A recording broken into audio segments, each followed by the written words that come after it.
গল্পের নাম রাগে অনুরাগে। লেখিকা সুহাসিনী ফাতেহা। পর্ব 15। ফারাজ তিতলির কাঁধ থেকে গেঞ্জিটা নামিয়ে দিতে না দিতেই আচমকা করে বসে আরেক কাণ্ড। রুমানব আজ কেমন পাগলাটে বনেছে। তালগোল হারিয়ে ফেলে কোনরূপ বলাকোয়া ছাড়াই রমণীর তুলতুলে মসৃণ কাঁধে মুখ ডোবাল। অজস্র চুমু খেয়ে চলেছে সেখানে।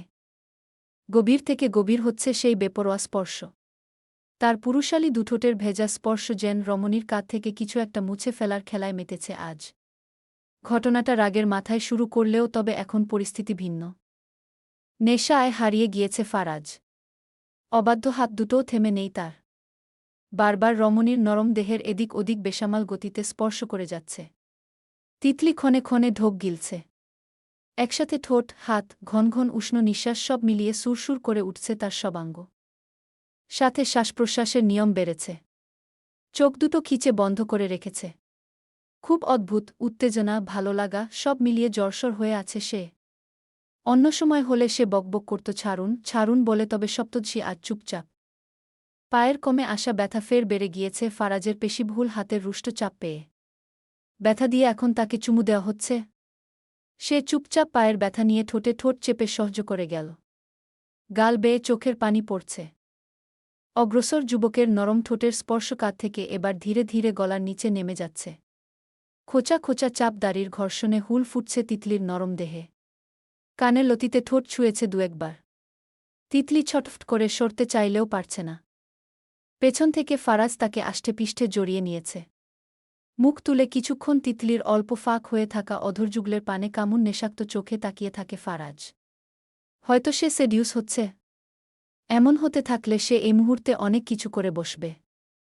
চোখ দুটো বন্ধ করে অনেকটা সময় নিয়ে নিজেকে শান্ত করে তখন বুকে প্রতিদিনের মতো তর্ক করতে না দেখে ফারাজের কপালে সূক্ষ্ম ভাঁজ পড়েছে। সে চাই বু তাকে বাধা দিক। তিতলির নরম গালে নিজের খোঁচা খোঁচা দাড়িযুক্ত গাল চেপে ধরে পরপর গভীর নরম স্বরে বলল, কিছু বলছ না কেন আজ?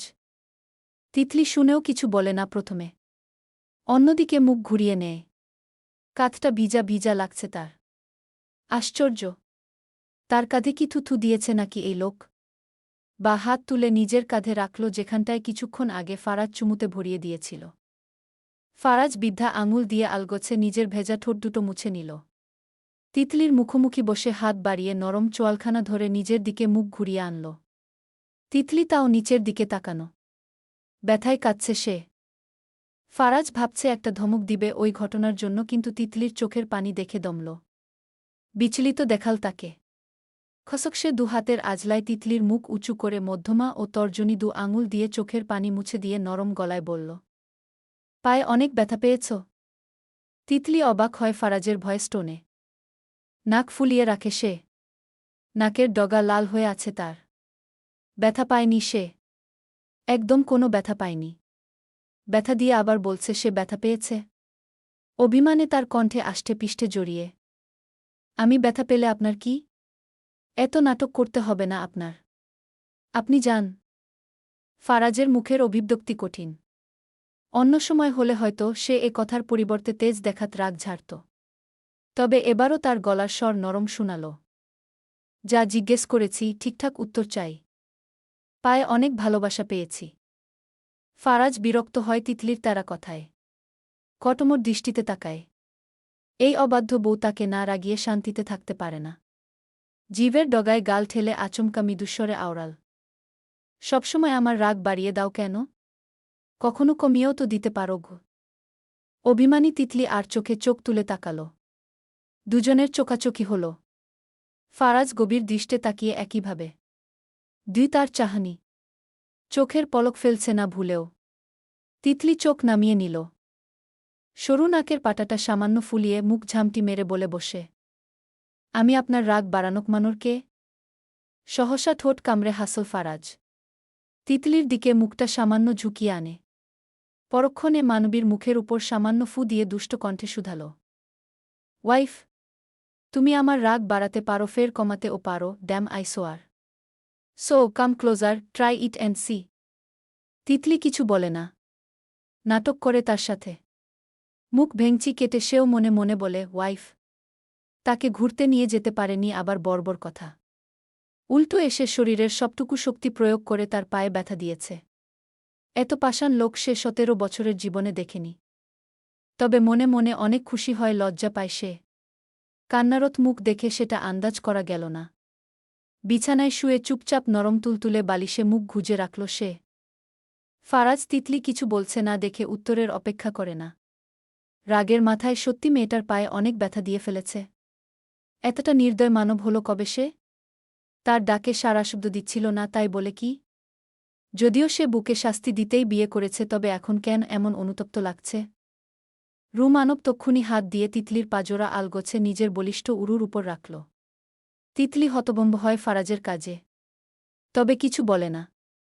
ফারাজ হঠাৎ ডান হাতের সবগুলো আঙুল দিয়ে খুব ধীরে ধীরে স্লাইড করছে তিতলির সম্পূর্ণ পায়ের তলা, পাতা ও গোড়ালিতে। বড্ড সতর্কতায় যেন সামান্য ব্যথা না পায়। তিতলির পায়ে অনেক সুরসুরি পায়।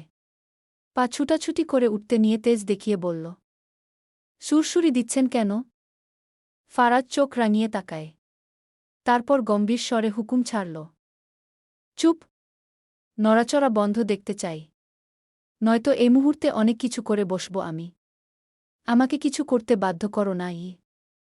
সতর্কতা ছুড়ে দিয়ে ফারাজ তিতলির পায়ে নিজের হাতের স্পর্শে ব্যথা কমানোর চেষ্টা করে। এতে যদি ব্যথা একটু কমে তাতে মন্দ কি? তিতলি সুরসুরির সাথে সাথে অনেক আরাম পায়। আবেশে দুচোখ বুজে নেয়। সে চায় ফারাজ তাকে এভাবে আদর করুক, ছোট ছোট আদর করুক, তার খেয়াল রাখুক, শাসন করুক, অসুস্থ হলে পাশে থাকুক, তাকে অনেক ভালোবাসুক, তার জন্য পাগল থাকুক, ঘুরতে নিয়ে যাবে, তাকে চোখে হারাবে। এমন ফারাজকে সে কখন পাবে? কখন তার প্রেমে পাগল হবে? তাদের সুন্দর একটা সংসার হবে, টুনাটুনিরা হবে। সপ্তদশী ভাবনায় বিভোর। ঘড়ির কাঁটা ৭:৪৫। ফারাজ সম্পূর্ণ ১ ঘণ্টা ধরে তিতলির পা উরুতে নিয়ে ঠিক একইভাবে স্পর্শ করছে। পাগুলো কত নরম! ধরলেই চাপ বসে বাচ্চাদের মতো। পিচ্চি একটা মেয়েকে বিয়ে করেছে মনে হয়। মনে মনে নিজেই ভাবে, এভাবে মোচড় না দিলেও তো পারত। অনেক সময় পর বলল, ব্যথা কমেছে এখন? তিতলির কোনো শব্দ নেই। ফারাজ আবার ডাকল, ঘুমিয়ে পড়েছ? এবারও তিতলি জবাব দিল না। ফারাজ ও আর ডাকল না। ঘুমিয়ে গেছে ভেবে পা নামিয়ে গায়ে কাঁথা টেনে দেয়। হঠাৎ স্টাডি টেবিলে থাকা তিতলির ফোন বেজে উঠে। আগের ফোনের রিংটোন। এরে যদি তার আগের মোবাইল ঘাটাঘাটি করে তাহলে তো ফেক আইডির রহস্য জেনে যাবে।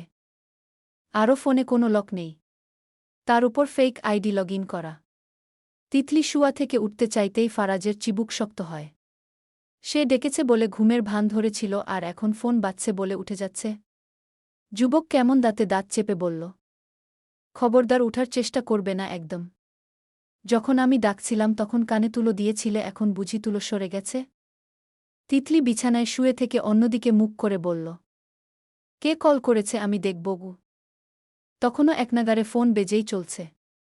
ফারাজ লম্বা কদমে উঠে টেবিলের দিকে এগিয়ে যায়। স্ক্রিনে বর্বর অক্ষরে লেখা, কি কলিজার বেস্টফ্রেন্ড সিয়াম সুদর্শন পুরুষ এডলফ খান। এমন নাম দিয়ে কেউ কারো নেকনাম দেয়? ভাবতে ভাবতে কল কেটে গেল। পরপর মেসেজ ও আসলো নোটিফিকেশন স্পষ্ট। কিরে জানু, কল ধরছিস না কেন? তোর পায়ের কি অবস্থা? মেসেজ দেখলে কল দিস। ফারাজের শান্ত মেজাজ তক্ষুনি অশান্ত হয় যেন। তার মেজাজ খিটখিটে হয়। লক খুলতে গিয়ে দেখল ফোনে কোনো লক নেই। মুহূর্তের মধ্যেই ফারাজ নাম্বারটা ব্লকলিস্টে ফেলে দিল। কলিজার বেস্টফ্রেন্ড? সাথে আবার কলিজা? ওই ছেলে জানু বলছে। মেয়ে মানুষের আবার কিসের ছেলে বেস্টফ্রেন্ড? ফারাজ কোনো কালেই এসব এলাও করে না। কলেজে আগে দেখত সবসময় এই সিয়াম তিতলির কাঁধে হাত দিয়ে দাঁড়িয়ে থাকত, গায়ে ঢুলে পড়া স্বভাব। তখন তার এসব দেখে তো এমন রাগ হতো না। কলেজে কত ছেলে মেয়ে কত কিছু করে, ওসব তাদের টিচারদের দেখার টাইম নেই। কিন্তু তিতলি তার পেছনে ঘুরায়, মাঝে মাঝে তাকালে দেখত এসব। এসব ভেবে মোবাইলে আরও কিছু ঘাটাঘাটি করতে গেল, কিন্তু তিতলি আস্তে করে ডাক দিল, কে কল করেছে? সেটা তোমার জানতে হবে না গি। কথাটা দ্বারা ফারাজ এক প্রকার হুমকি ঝেড়ে আবার মোবাইলে চোখ দিল। তিতলি ভয় পেয়ে ব্যথা পাওয়ার ভান করল আবার। মুখখানায় তার করুণ অসহায় ভাব। যেন সত্যি তার পায়ের ব্যথায় কেঁদে দিবে এমন ভাব নিয়ে বলল, পায়ে অনেক ব্যথা করছে গি। ফারাজ তিতলির দিকে তাকায় মুহূর্তেই। তিতলির মুখ দেখে বোঝার উপায় নেই যে সে যে মিথ্যা বলছে। মোবাইল টেবিলে রেখে বিছানায় এগোয় আসলো আবার। তিতলি বুক ভরে স্বস্তির নিঃশ্বাস নিল। মনে মনে বলল, আল্লাহ বেঁচে গেলাম ঘ। পরের দিন খান বাড়ির সবার কানে গেল তিতলির পা মচকে যাওয়ার কথাটা। সবাই দেখতে এসেছেন তিতলিকে। যদিও ব্যাপারটা তেমন সিরিয়াস না। তাও আফজাল খান সহ ফারিন বেগম, ফারাজের নানা নানিও আসল। ফরিদা বানুর সাথে ছকিনা খাতুনের একটা বন্ধুসুলভ সম্পর্ক হয়েছে।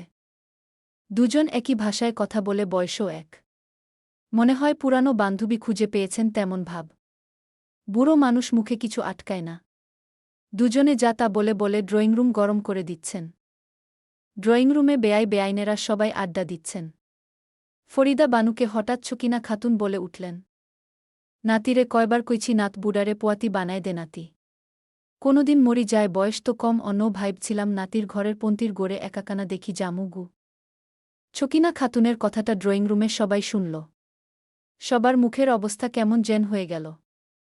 ফারাজ শ্বশুরদের পাশে বসে কি নিয়ে যেন কথা বলছে। এ কথা শুনে পথিমধ্যেই চুপ হয়ে গেল সে। তবে মুখের অভিব্যক্তি বিন্দুমাত্র বদলায়নি। বরং গম্ভীর ভাব স্পষ্ট। চোখ তুলে অদূরের সোফায় বসে থাকা তিতলির দিকে তাকাল।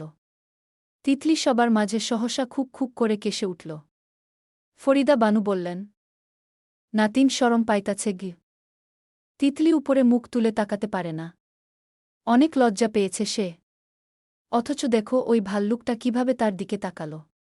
সে তো তাকায়নি, হঠাৎ ভুল করে চোখ পড়ে গেছে। ছকিনা খাতুন নাতবুকে উদ্দেশ্য করে বললেন, শরম পাইবার কিচ্ছু নাই গো নাতবু। আমি যা কয় তোমগো ভালার লাইগায় তো কয় উ। ফরিদা বানু পরপর ছকিনা খাতুনের কানে কানে বললেন, কথাটা আন্নে খারাপ কন্ন মইজি। পোয়াতি কইরা দিলে নাতিনও মনে হইতাছে একটু সোজা অইব। দৌড়াদৌড়ি কইমবক। এল্লাই তো কয়তাছি। আলেয়া শেখ সবার জন্য নাস্তা বানিয়ে এনেছেন। ডাইনিং টেবিলে হরেক রকমের নাস্তা পানি সাজানো। সবার হাতে হাতে চা তুলে দিলেন তিনি। নাস্তা পানি খাওয়ার জন্য সবাই ডাইনিং টেবিলে বসেছে। আফজাল খান যাওয়ার কথা তুলতেই তৌসিফ শেখ বেয়াইকে বললেন, মেয়ের যেহেতু পা মচকে গেছে একটু ভালো হোক বেয়াই। কমলে তারপর না হয় যাবে। আফজাল খানের এতে কোনো সমস্যা নেই। কত ফুন্দিনুন্দি করে পুত্রবধূ করেছেন। কিন্তু সমস্যা হচ্ছে ছেলের। তিনি আর চোখে ছেলের দিকে তাকালেন। ছেলে আবার কিছু বলে বসবে কিনা। কিন্তু তিনি বেয়াইকে বললেন, আপনার যা ভালো মনে হয় বেয়াই। পা ভালো হলে না হয় নিয়ে যাব।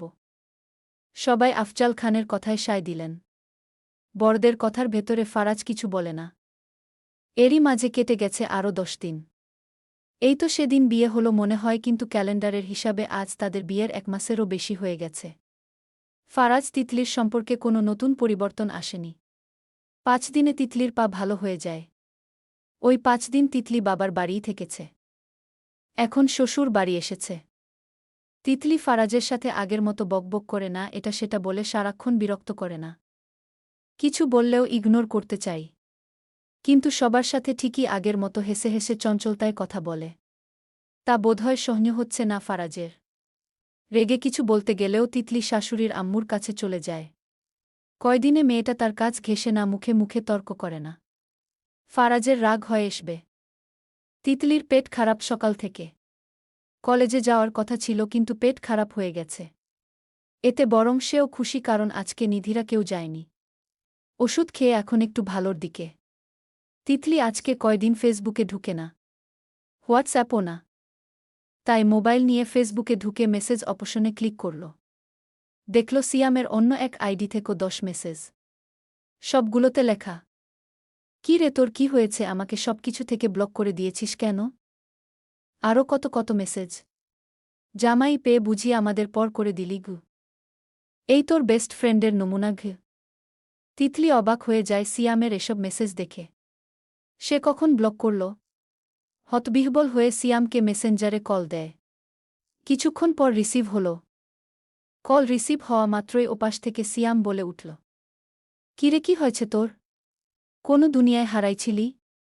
আমাকে সব কিছু থেকে ব্লক করে দিলি কেন? তিতলি হতভম্বতার রেশ ধরে বলল, আমি তোকে ব্লক করতে যাব কেন? দেখ আমি ব্লক করিনি, মিথ্যা কথা বলিস না গি। সিয়াম ওপাশ থেকে বারবার বলছে। তাহলে কে করছে ভূতে? কখন ব্লক করছি তোকে? সেদিন তোর পা মচকে যাওয়ায় কি খবর জানার জন্য ফোন করছিলাম, কেটে দিয়ে তখন নাম্বার থেকে ব্লক করে দিছিস। কালকে তোকে হোয়াটসঅ্যাপ এ মজা করে বলছিলাম, কেমন আছিস বেবি? সিন করলি কিন্তু কিছু না বলে ব্লক কেন করেছিস? মেসেঞ্জার নাম্বার হোয়াটসঅ্যাপ সব থেকে ব্লক। স্যারকে পেয়ে বুঝি আমাদের ভুলে গেলি? তিতলি বিরক্ত হয়। সে কখন ব্লক করল? আমি ফেসবুক হোয়াটসঅ্যাপ ঢুকিনি। তোকে আমি ব্লক করি নাই, বিশ্বাস কর। সিয়াস ওপাশ থেকে কিছুক্ষণ চুপ থাকে। মনে হয় কিছু একটা ভাবে। তারপর মিনিট খানেক পর বলে, তোর মোবাইল এটা কি দুলাভাই কিনে দিছে যে সেটা? হ্যাঁ কেন? খাইছে রে, তোর মোবাইল পুরোটা স্যারের মোবাইলে হ্যাক করা আছে মনে হয়। মোট কথা তোর মোবাইলে তুই কি করিস না করিস সব মনে হয় স্যারের কাছে চলে যায়। তিতলি বিশ্বাস করে না। কারণ তার মোবাইল কখনো ভাল্লুক ধরে না। আবার কখন হ্যাক করবে? সে বলল, দূর রানু মণ্ডল, উনি কেন আমার মোবাইল হ্যাক করবে? তাহলে কে ব্লক করে আমায়? স্যার মনে হয় আমার মেসেজ দেখে। সিয়ামের কথার মাঝেই দরজার শব্দ হল। তিতলি ফোন কেটে দিল সাথে সাথেই। রুমে ঢুকল ফারাজ। হাতে অনেকগুলো শপিং ব্যাগ। তিতলি একবার সেদিকে তাকিয়ে না দেখার ভান করে কার জন্য এত শপিং করে এনেছে কলেজ থেকে আসতে কে জানে। ফারাজ বিছানায় সবগুলো ব্যাগ একসাথে রাখল। 25টার কম হবে না। তিতলি যতটা আন্দাজ করল সবগুলো বোরখা, হিজাব। ফারাজ শার্ট খুলতে খুলতে নিজে নিজেই গম্ভীর সুরে বলে, এখন থেকে কলেজে বোরখা হিজাব পরে যাবে। বাইরেও? তিতলি ভ্রু কুঁচকে রাখে। জীবনে কোনোদিন সে বোরখা পরেনি। কালো কালো বোরখা এগুলো সে পরবে? বোরখা পরলে তাকে কেমন দেখাবে সেসব ভাবে সে। তিতলি কপাল কুঁচকে রেখে বলল, বোরখা পরলে আমাকে পাড়ার টুম্পা বৌদিদের মতো লাগবে।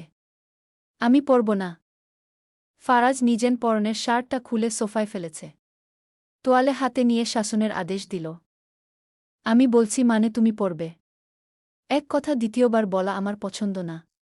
আমি যদি বলি তুমি এখন থেকে আমার সামনে জামা ছাড়া থাকবে, তুমি থাকবে, আমি যা বলবো তাই করবে, ইউনোকে।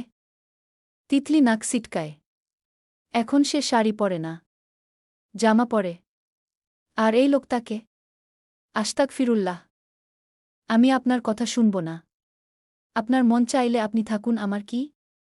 বলে তিতলি চঞ্চল পায়ে বেরিয়ে যেতে থাকে। এখন ফারাজ গোসল করতে গেলে সে আর রুমে থাকে না। কখন জানি আবার তোয়ালে খোলে পড়ে যায়। ফারাজ কয়েকবার রেগে গিয়ে ডাকে, আমার কথা এখনো শেষ হয়নি, দাঁড়াতে বলছি। কিন্তু তিতলি শুনেও চলে যায়। ফারাজ জানে কিভাবে বোরখা পরাতে হয়। সেও দেখবে বোরখা ছাড়া কিভাবে বাইরে বের হয়। জানে মেরে ফেলবে না বুকে। ঝিলিককে পাত্রপক্ষ দেখতে আসবে এখন। ছেলে সরকারি চাকরি করে। মেয়েকে নাকি কোথায় দেখেছে। সে হিসাবে বাড়িতে বিয়ের প্রস্তাব পাঠিয়েছে। এখন পরিবারসহ দেখতে আসবে। সাথে আকদ পরানো হয়ে যাবে আজ। জিশা বেগম খুব খুশি। মেয়েকে আগেভাগে মেয়েকে শাড়ি পরিয়ে সাজিয়ে গুছিয়ে দিয়েছেন। ওদিকে রুমে বসে মেয়েটার কেঁদে কেটে নাজেহাল অবস্থা। সকাল থেকে তুষারকে ফোন করেছে অথচ একটা বার রিসিভ করেনি। এতই ব্যস্ততা। রিং হয়ে হয়ে কেটে যাচ্ছে প্রত্যেকবার। মেসেজও দিল অনেকগুলো, কিন্তু তাও সিন করে না। অন্য সময় সে কথা না বললে পাগলের মতো করে। তবে আজ শেষে মেসেজ দিল, ভালো থাকবেন তুষার ভাই। বাইরে পাত্রপক্ষ চলে এসেছে, ঝিলিক বুঝতে পারে। হঠাৎ দরজায় টোকা। ঝিলিক, দরজা খোল। পাত্রপক্ষরা এসে গেছে। ঝিলিক কোনমতে চোখের পানিগুলো মুছে নেয়। হয়তো অনেক ব্যস্ত, তাই তার কল মেসেজ দেখছে না। নিজের মনকে সান্ত্বনা দিল। কান্না করে বেহাল অবস্থা। দরজা খোলো দিল। রুমানা বেগম বললেন, কেঁদে কেটে এ অবস্থা করছিস কেন? বুঝছি মন খারাপ। ছেলে অনেক ভালো, তোর মামারা খোঁজ খবর নিয়ে দেখেছে গু। ঝিলিক কিছু বলে না। চোখ তুলে তাকানোর শক্তি নেই। রুমানা বেগম ঝিলিককে নিয়ে গেলেন। পাত্রপক্ষকে সালাম দিতে শিখিয়ে দিলেন। নাস্তা পানি পাত্রী সব দেখা শেষে ছেলের বাবা বললেন, মাশাআল্লাহ, মেয়ে আমাদের পছন্দ হয়েছে ভাইজান। আজকেই আঁক পড়িয়ে। ভদ্রলোকের কথার মাঝেই ড্রয়িং রুমে আরও কয়েকজন মানুষ ঢুকল। অনেক কষ্টে কেঁদে কেটে বাবাকে বুঝিয়ে নিয়ে এসেছে। দ্বিতীয় পাত্রটা সোজা এসে সোফায় গা এলিয়ে দিয়ে বসে বউ সেজে থাকা মেয়েটার দিকে একদৃষ্টিতে তাকিয়ে থাকে। মস্তিষ্ক জোরে একটাই প্রশ্ন, কার জন্য এত সেজেছে মেয়েটা? গল্প কেমন লাগলো অবশ্যই বলে যাবেন।